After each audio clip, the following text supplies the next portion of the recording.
So this is like a special, it was supposed to be like a special year-end edition, but stuff keeps happening. Like the year-end wrap-ups only work when like the news slows down, and the news has not slowed down. But we do have some special guests. So we're going to talk more urban renewal in Jacksonville, Florida, because Dave has been itching like for 2 weeks, just watching these stories pile up, and like we are on hiatus, and Dave is like bubbling, bursting. He's about to burst like a. He starts to whistle like a teapot, a kettle when it boils. Dave's been waiting for this. So we're gonna talk urban renewal in Jacksonville. We're gonna talk COVID and the sports world, because these stories do not stop coming, and we are going to talk soccer with our first guest, Shireen Ahmed. Like if we're talking soccer, we got to have Shireen, or if Shireen is here, you know we are talking soccer. So we are talking soccer. About a week ago, more than that, because there's a bit of a lag time. What's up, Shireen? About a week ago, the Women's Professional Soccer League of Canada, they came in hot on Twitter. They tweeted that we are answering the call for women's professional soccer, to which Canadian national team star Steph Labbe said, well, who is we? Because it turns out the Women's Professional Soccer League was only going to have what they were proposing was a 2-month season with semi-pro players, which is something, but it's not quite what people in the soccer community have been saying we need in this country. Shireen Ahmed, what is even happening here? And like, what is this void that the WPSL Canada calls itself filling? First of all, appreciate everyone's sweaters. Love that. I just wanted to say that this is not a brown Muslim man. This is a Santa, actually, but it can be both technically. Why not? So that's my addition. It kind of looks like my dad, to be honest. So soccer. Now I'm gonna break it down for you really simply. When you get men involved in trying to organize and create stuff, what happens is women end up trying to solve the problems created by men. So this particular WPSL, first of all, I would like to point out that I went to their Twitter account this morning prepping for this show. Their account is temporarily restricted. Yes, which I noticed yesterday. That's not a good sign for anybody involved in this, because do you want to look shady as shady when you're trying to bring yourself out into the world and say you're supporting a particular margin within sports that already doesn't have the platform and people doubt? I don't think so. That's not exactly what you want to happen. So there's that. Now I was looking through, and just because I am who I am, I was digging through that, chair of operations, the director of operations, Santiago Almada, and like his connection. That's a flag for me when I can't find any director previous work in development of women's sport in Canada. I just can't. Secondly, when the professional players you're seeking to bring are doubting you, just going to bring back Diana Matheson, former national women's team player, has been on the scene talking about this for a long time. When those players remain largely silent, when you have a movement to try to advance women's sports, but the very players that you're interested in rallying around you are not saying anything and don't know who you are and don't know what this is. So I think there's two things happening here. And then all the women's soccer fans, because you all know the most intense of the soccer fans are the women's one, and they're very committed. You can look at the NWSL fan base. They are borderline, something else, but they're intense. And also with social media, everybody's an investigative journalist.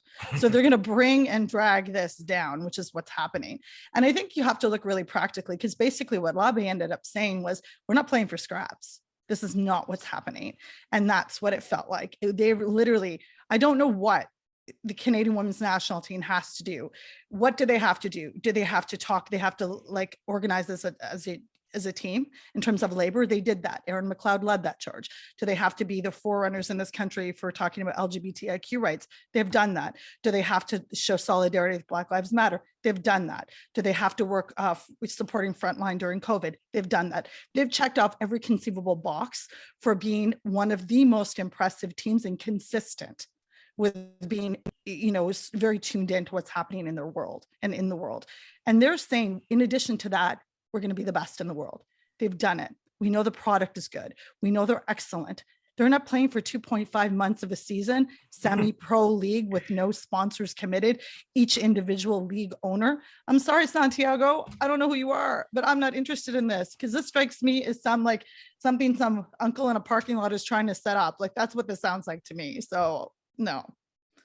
Yeah, what I didn't get is like if you are going to launch something like this in a country where the women's national team has just won an Olympic gold medal and their profile is higher than it's ever been, the first thing you do is get those folks on side. You don't just drop this and hope that they come to you. You get them on side now. And if the league that you're trying to build clearly isn't something that works for people at those players level, because these are people that play overseas, play in the NWSL, they make like, by women's soccer standards, like good money. Why are they going to give that up to play semi-pro ball for 2.5 months a year? Like they're not. So you got to get them on side in some other way. Maybe they can endorse your league and say, this isn't something for me. I'm Christine Sinclair. This isn't something for me, but you could cultivate the next Christine Sinclair here, but don't like pretend that this is the thing that folks are asking for.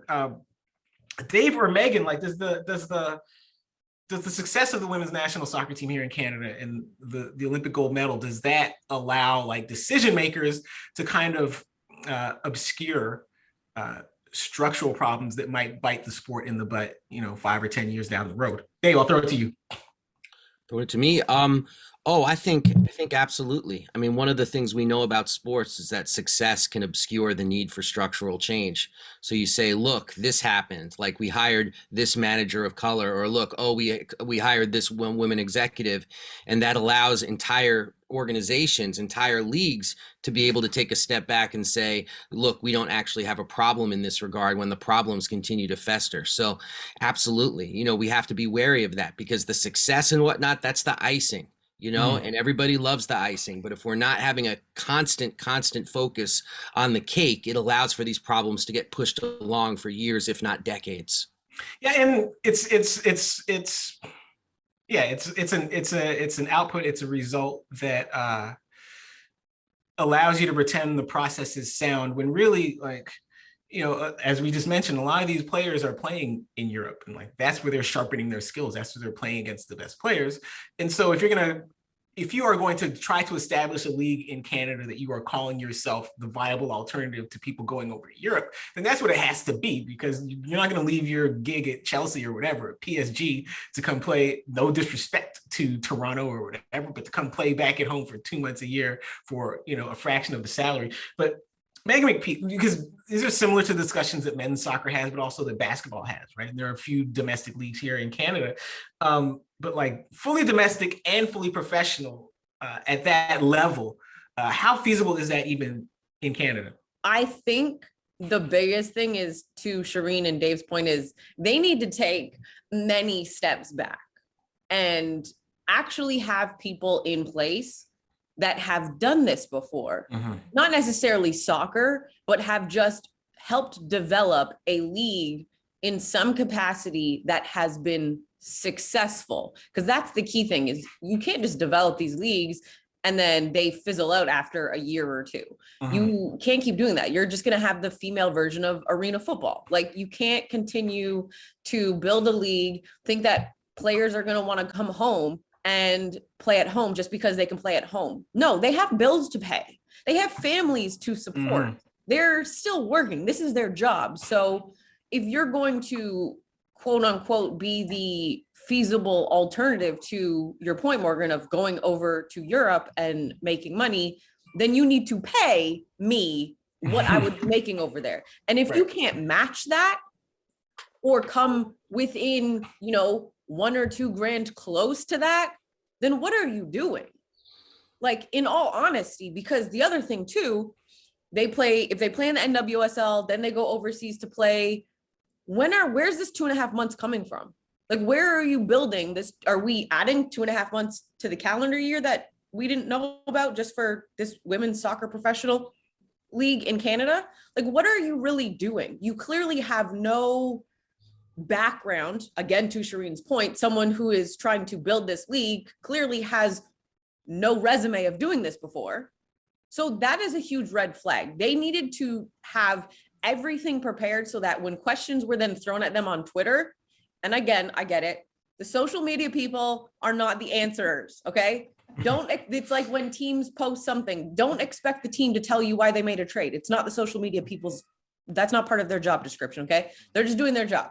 But when you get all these questions fired at them, at least maybe they are, prepared and have talking points that they can hit back with and be like, oh, okay, we were prepared for this. We can answer that. They couldn't do anything, nothing, because you were clearly not prepared. If I was a professional soccer player, I would be laughing at this. Not even just Canadian professional soccer player, just professional soccer player, period. I would be laughing at this. They are the laughing stock of the sports world. And we still have Urban Meyer in football. Just to jump off of what Megan's saying too. Yes.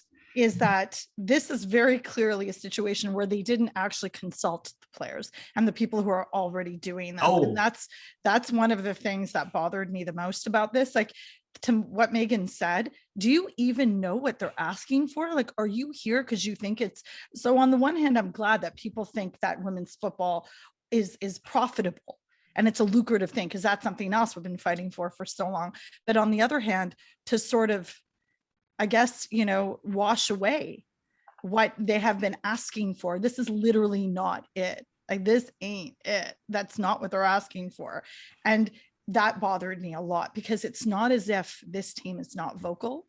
They literally are one of the most vocal teams in terms of a unified front as well. And not only the national team, but so many of the Canadian players who do play abroad is just, it's really staggering to me how little that this reflected knowledge of any of that. Absolutely. And listen, Shireen, before we let you go, give us two things. What's your spiciest sports take from the weekend? It's that I feel like we're at a point of this plague that people are taking cues from their teams and their leagues. Because in Canada, people shut down the NHL. And listen, if I'm going to be taking, I come from a province where, I just think things have been terribly mismanaged. The cases are up $4,000 a day, like $4,000. The cases up to 4,000 a day.